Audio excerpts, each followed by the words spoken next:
Wa qala Yusuf ibnu Mahran. Yusuf ibnu Mahran ini seorang tabi'in, meriwayatkan dari Abdullah bin Abbas, dari Jabir radhiyallahu anhuma.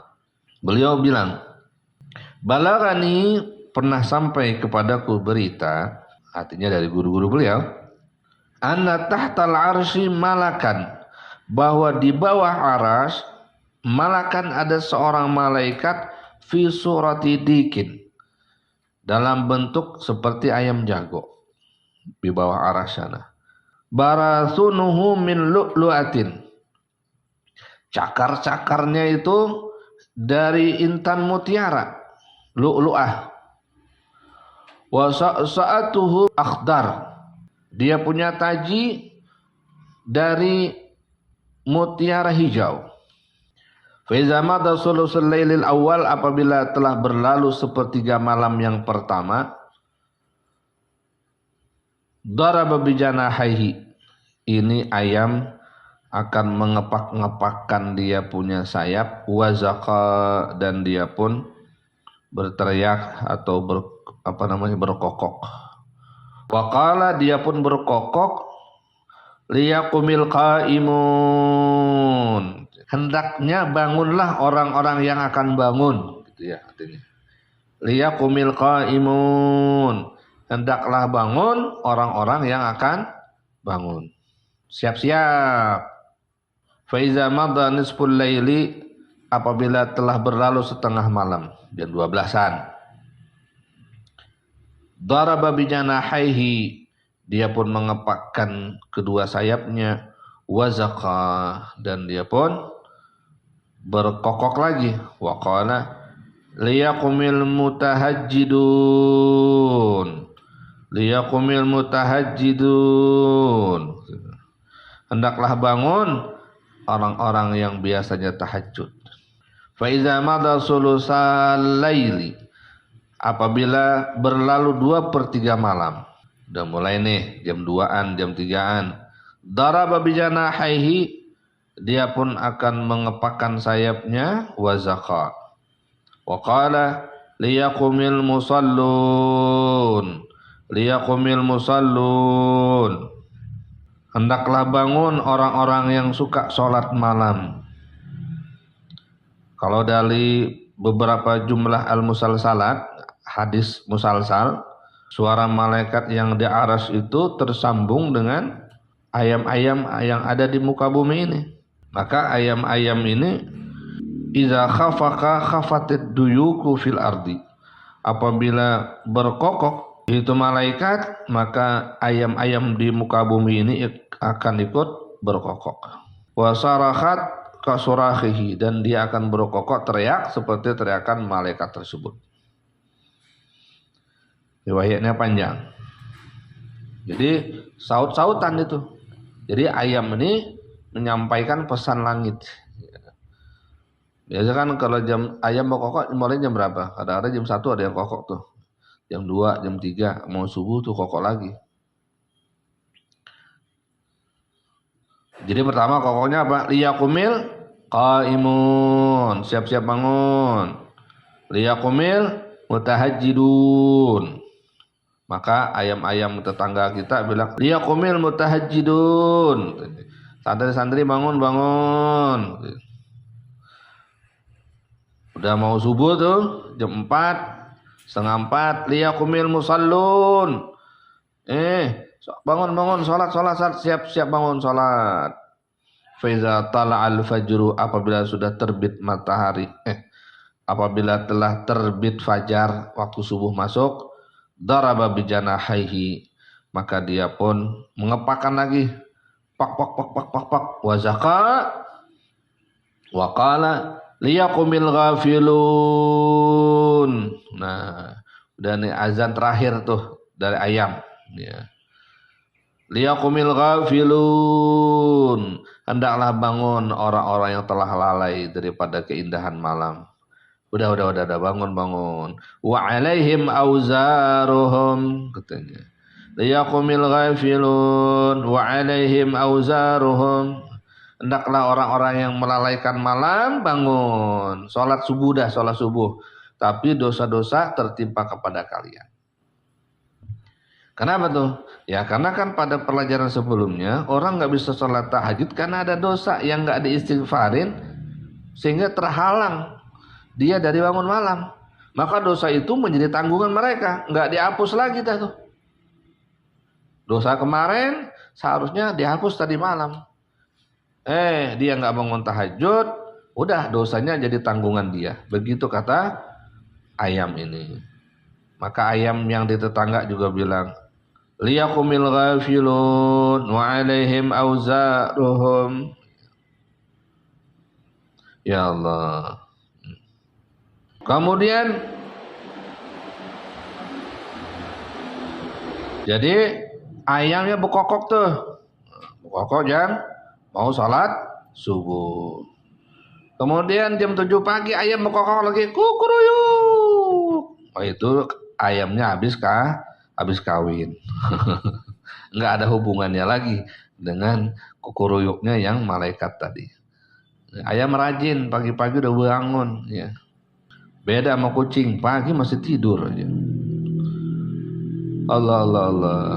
Waqila diceritakan pula Inna Wahab ibn Munabbih al-Yamani. Beliau ini dilahirkan di masa Sayyidina Utsman ibn Affan radhiyallahu an. Ahli ibadah karena ketemu dengan orang-orang saleh pada zaman beliau. Jadi beliau termasuk tabi'in karena banyak ketemu sahabat. Bagaimana keadaan beliau ini? Ma wada'a jambahu ilal ardi salasina sanatan. Beliau tidak meletakkan lagi lambungnya itu, mau tidur maksudnya, ke lantai ke bawah, salasina sanatan. 30 tahun. Malam maksudnya ya. Dalam riwayat yang lain 40 tahun. Maksudnya apa? La yarqudu ala firashin, enggak pernah tidur di atas kasur. Kalau tertidur pun duduk begitu ya. Masya Allah. Lalu apa kata beliau? Saking hobinya dengan sholat malam, wa kana yaqul, beliau berkata, la an ara fi baiti syaitanan ahabbu ilayya min an ara fi baiti wisadatan li'annahu tad'u ila an-naum. Sungguh aku melihat di rumahku ada setan nongkrong di rumah, itu lebih aku sukai daripada aku melihat di rumahku bantal. Masya Allah. Li'annaha tad'u ila naum. Karena yang namanya bantal itu ngajakin saya tidur. Wa kanat lahu wisadatun min adimin. Beliau ini ada juga semacam bantalan dari kulit gitu ya.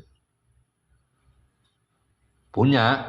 Iza ghalabahu naumu, apabila ngantuk udah betul-betul menyerang beliau, wada'a sadrahu 'alaiha, dia letakkan dadanya di atas bantalan tadi, bukan kepala. Dadanya ditaruh. Wa khafaqa khafaqatin. Lalu dia goyang-goyangkan kepalanya itu, badannya di dada, kepalanya goyang-goyangin ya. Summa yafza'u ila shalah. Lalu setelah itu ya, dia bangkit dari wisadah tadi itu untuk sholat. Cuman buat goyang-goyangin doang, ngacah-ngacahin aja. Tuh. Ya beberapa lama, 5 menit atau berapa gitu ya. Bangun. Masya Allah. Wa qala ba'duhum. Berkata lagi salah seorang saleh di antara mereka, yakni Raqabah bin Musqalah. Sebagaimana dalam kitab Sahihul Qud. Beliau ini temannya Sulaiman At-Taimi. Bagaimana nih? Ya. Ra'aitu Rabbal Izzah, kata beliau, ya. Aku pernah bermimpi bertemu Allah. Fin naum. Fasami'tuhu yaqul, lalu Allah berfirman, wa izzati wa jalali, demi keagungan dan kemuliaanku, la ukrimanna maswa Sulaiman At-Taimi, sungguh aku memuliakan kedudukan Sulaiman At-Taimi, temannya, gurunya. Kenapa tuh? Fa innahu shalla liyal ghadata bi wudu'il isya 40 sanah. Karena dia salat subuh dengan wudu isya selama 40 tahun. Allah Allah, artinya nggak tidur semalaman. Masya Allah. Bagaimana nih Sulaiman At-Taimi ini? Kita dapat cerita dari putra beliau bernama Mu'tamir bin Sulaiman. Jadi dia punya kawan yang meminta cerita kepada Mu'tamir sekaligus juga keluarganya. Bagaimana abak kamu tuh kalau malam gimana? Maka kata Mu'tamir, ya, laula anta min ahli ma haddastuka biza. Kalaulah bukan engkau ini termasuk keluarga, saya nggak bakal cerita dengan ini cerita. An abi, tentang bapakku itu. Maka sa'abi arba'ina sana. Bapakku itu ya, 40 tahun yasumu yauman. Sehari puasa wa yuftiru yauman. Sehari buka. Itu siangnya tuh. Wa yusalli salatal fajri biwudu'i isya'il akhirah. Beliau salat fajar dengan wudu isya. Sesuai dengan cerita tadi, 40 tahun. Masya Allah. Wa yuqalu, lalu ada yang memberikan berita, kana mazhabuhu, pilihan mazhabnya Sulaiman At-Taimi rahimahullah wa nafa'ana bih ini, beliau punya pilihan mazhab sendiri. Apa pilihan beliau? Annan nauma, yang namanya tidur itu bagi beliau, idza khamaral qalba batalal wudu. Apabila telah menutupi hati, maka batal wudunya. Kalau kita ngantuk, ya, kalau sudah menutupi hati, artinya nggak dengar lagi, itu batal. Bagi beliau, kalau kita kan biar pulas juga, yang penting ini bokongnya nggak ngangkat, nggak batal. Tapi bagi beliau kalau udah lupa, udah nutupi hati, nggak ada lagi kedengaran apa-apa, bagi beliau udah batal. Luar biasa. Artinya apa? Kalau beliau dikatakan 40 tahun sholat subuh dengan wudu isya, ya berarti memang nggak tidur sama sekali. Karena mazhab beliau apabila ngantuk yang menghilangkan kesadaran, itu sudah batal. Ya Allah. Waruya fi ba'dil kutubil qadimah, diriwayatkan dari kitab-kitab masa silam, anillahi ta'ala, riwayatnya tentang Allah Subhanahu wa taala berfirman, annahu qala, Allah berfirman, inna abdil ladzi huwa abdi haqqan, sesungguhnya hambaku yang sebetul-betulnya hambaku, alladzi la yantaziru biqiyamihi siyahaddikah, yaitu yang tidak menunggu dengan bangunnya itu kokoknya ayam jago. Dia sebelum ayam jago bangun, sebelum ayam jago berkokok, dia udah bangun. Masya Allah. Ya. Inilah platform, ya, contoh-contoh tertinggi yang pernah kita dengar. Sholat subuh dengan wudu isya 40 tahun. Semalaman suntuk, itu nikmat orang ibadah seperti itu. Kalaulah orang-orang soleh telah menghidupkan malam selama 40 tahun dengan keindahan ibadah seperti itu, apakah kita nggak tertarik? Ya barang 4, 5, 10 rakaat lah malam. Nggak bisa 10, ya 15, 20, 30 rakaat kan gitu. Ya. Cobalah dimulai dari 2 rakaat, 4 rakaat. Udah, kemudian witir, tidur lagi lanjut. Step by step, jangan langsung tiba-tiba langsung banyak rakaatnya. Nanti badannya sakit, kurang sehat, akhirnya meninggalkan secara total. Itu disenangi oleh syaitan. Maka setelah mendengar kajian ini, selamat berencana untuk bisa sholat tahajud. Beristighfarlah sebelum tidur, niatkan untuk bangun malam. Mudah-mudahan kita termasuk orang-orang yang diundang oleh Allah Subhanahu wa taala untuk bisa menikmati hidangan-hidangan malamnya. Mendapatkan cucuran ilahi, dikabulkan doa, ditambahkan kemuliaan-kemuliaan dan diangkat derajat kita. Amin Allahumma amin. Allah bitaufiq hatta nafiq. Al-Fatihah.